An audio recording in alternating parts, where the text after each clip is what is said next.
Hi friend, आज हम आपको बताने जा रहे हैं जो लेटेस्ट 3B में गवर्नमेंट ने एक नया सर्कुलर लेकर आए थे, जो कि जुलाई 22 में आया था और जो कि अगस्त से ये एप्लीकेबल हो गया था। इसमें गवर्नमेंट चाह रही थी कि आप जो भी 3B में इनपुट से रिलेटेड इन्फॉर्मेशन देते हो वो प्रॉपर हेड वाइज दी जाए। अभी हम क्या करते थे कि इनपुट को हम लेस करके दिखा देते थे, कोई इनएलिजिबल है, रिवर्सल है, तो हम फोर फोर ए 5 कॉलम में उसको नेट करके दिखा देते थे। बट अब क्या हो गया है, अब गवर्नमेंट कहती है कि जो 2B ऑटो पॉपुलेटेड आपके 3B में इनपुट आ रहा है उसकी आप फर्दर वाइफिकेशन दीजिए।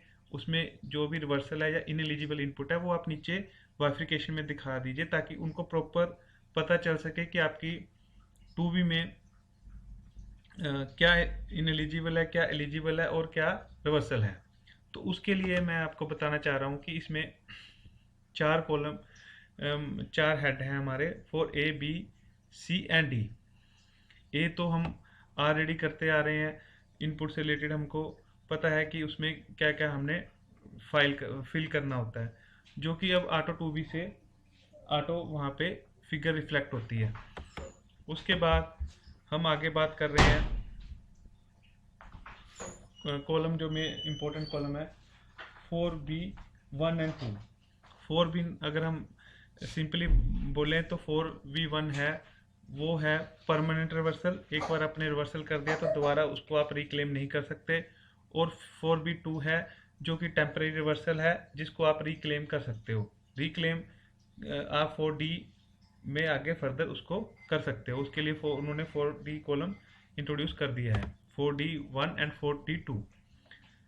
4B1 में अगर परमानेंट में बात करूं तो परमानेंट में वो उन्होंने साफ शो भी किया है एज पर रूल 38, जो कि बैंकिंग और फाइनेंशियल इंस्टीट्यूशन के लिए है, रिवर्सल के लिए है।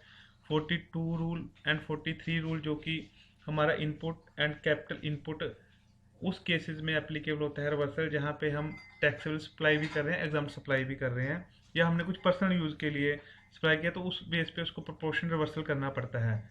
और इन्होंने साथ में सेक्शन 17(5) को यहाँ पे इंक्लूड कर दिया है, जो कि ब्लॉक क्रेडिट को दिखाता है, जो कि हमको इनपुट मिलता नहीं है। लेट्स सपोज जैसे कार का हम इनपुट नहीं ले सकते, फूड वगैरह का इनपुट नहीं ले सकते, तो ये परमानेंट यहाँ अगर दिखा देंगे तो ये रिवर्सल यहाँ पे हो जाएगा, जिसको कि हम कभी रिक्लेम नहीं कर सकते। इट मीन्स क्या हुआ कि कॉलम नंबर 5 में पहले आपको वहाँ पे इनपुट टोटल आ जाएगा, फिर उसमें से आप यहाँ पे दिखाओगे कि जो परमानेंट रिवर्सल क्या है। अब मैं बात करता हूँ अदर रिवर्सल। अदर रिवर्सल का गवर्नमेंट ने एग्जांपल भी दिया है सर्कुलर में, और बताया भी है कि अदर रिवर्सल में आपका क्या क्या हो सकता है, जो कि आप बाद में रिक्लेम उसको कर सकते हो।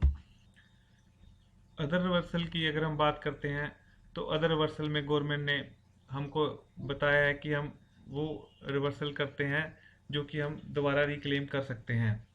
लाइक जैसे हमने रूल 37 में 180 डेज में सप्लायर की पेमेंट करनी होती है। अगर हम वो नहीं कर पाते तो 180 दिन के बाद हमको वो रिवर्सल करना पड़ता है इनपुट। जब हम फिर उसको पेमेंट कर देंगे तो हम उसको रिक्लेम कर लेंगे, जो कि 4D1 में हम उसको रिक्लेम कर लेंगे। दूसरा क्या है, लेट्स सपोज सेक्शन 16(2) में आगे कंडीशंस होती हैं कि 16(2) B और C की कंडीशंस होती है। जैसे बी की कंडीशन की बात करें तो जब आपको मटेरियल रिसीव हो जाता है तो आप इन इनपुट के लिए एलिजिबल होते हो। और सी में जब आपका सप्लायर 3B भर देता है, टैक्स भर देता है, तो वो आप इनपुट के एलिजिबल हो जाते हो। बट जैसे आपने 31 दिसंबर को कोई या 30 दिसंबर को कोई माल परचेज किया, सप्लायर ने आपको 30 दिसंबर का बिल काट दिया, बट आपको माल रिसीव हुआ सपोज करो 5 जनवरी को, तो आपका इनपुट का बनता है 5 जनवरी को। बट आपकी 2B में वो यहाँ पे दिखा रहा होगा 30 दिसंबर को का 31 दिसंबर को। तो आपने इसको क्या करना है, फिलहाल 4B2 में अदर वर्सल में अभी दिखाना है, क्योंकि अभी हमको माल रिसीव नहीं हुआ। फिर जब हम जनवरी की रिटर्न भरेंगे तब हम उसको रिक्लेम करेंगे, जो कि 4D1 में करेंगे। और 4D1 में उसको दिखाने के बाद हम कॉलम नंबर 4A5 में उसको उस इनपुट को दोबारा ऐड करेंगे। इसके अलावा अदर रिवर्सल में हम दिखाते हैं जो परचेज रिटर्न का हम लेस करते हैं वो ऑटो ही 2B में आ जाता है, तो वो भी अदर रिवर्सल में परचेज रिटर्न का यहाँ शो होगा। और इसके अलावा कोई आपने मिस्टेक से पहले इनपुट ले लिया हो और गलती से ले लिया हो, अब आप उसको यहाँ पे अदर रिवर्स में रिवर्स कर सकते हैं। तो ये कुछ रीजंस हैं जिस जिस जो कि आप परमानेंट रिवर्सल और टेम्परेरी रिवर्सल में इनपुट शो कर सकते हैं 4B में। उसके बाद आता है कॉलम 4 का सी पॉइंट, जिसमें कि A माइनस बी जो कि नेट इनपुट जो आपके लिए अवेलेबल है वो शो करता है। तो इससे ये शो होता है कि जो डी कॉलम है उसकी वैल्यू ऊपर कभी भी प्लस या माइनस नहीं होगी। D column just for information purpose के लिए है, और जो हम रिक्लेम करते हैं वो डी कॉलम D1 में हम दिखाएंगे, बट जब हम इसको रिक्लेम करेंगे तो हम ऑटो मैनुअली 4A5 में हम मैनुअली जाके उसको इनपुट को ऐड करेंगे। कल को अगर डिपार्टमेंट कल को कोई नोटिस निकालता है या उसको उससे कुछ पता करना होता है कि भी ये आपने उसको बढ़ा के कैसे दिखाया, तो वो नीचे आपको मैचिंग कर जाएगा कि हमने ये इनपुट 4D1 वाला 4.5A के साथ मैच कर रहा है जो आपने डिफरेंस उसमें ऐड बैक किया है। और इसके अलावा जो कॉलम 4D2 है वो क्या दिखाता है, वो एक तो प्लेस ऑफ सप्लाई का है। लाइक जैसे होटल का हम इनपुट जो कि इंटर स्टेट का रहता है, तो होटल का लोकल इनपुट हम क्लेम नहीं कर सकते, वो इन एलिजिबल में शो करना होता है। वैसे वो 2B में आपके अब जो फिगर 4A5 में आ रही है उसमें वो कभी नहीं आएगा। वो ऑटो ही जब 2B जनरेट होती है तो वो प्लेस ऑफ सप्लाई का रीज़न देके वो इनपुट अवेलेबल में नहीं शो करता, इसलिए वो आपका वहाँ नहीं आता, जस्ट आपने ये यहाँ पे शो करना होता है।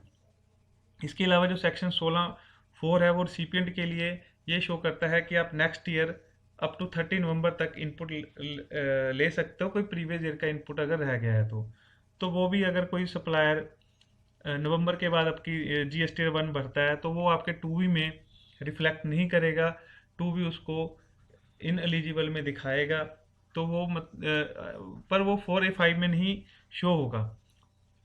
बस यहाँ पे आपको 4D2 में उसकी इंफॉर्मेशन देनी पड़ेगी। मे भी ये हो सकता है रिसिपिएंट ने इनपुट पहले ही इनवॉइस बेस पे ले लिया हो, क्योंकि GST 2B जुलाई 22 से मैंडेटरी हुआ है।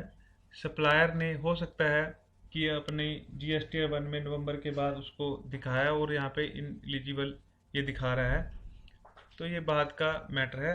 इसी के साथ हम ये अपना वीडियो क्लोज करते हैं। आगे की वीडियो के लिए हमारे साथ बने रहिए। धन्यवाद।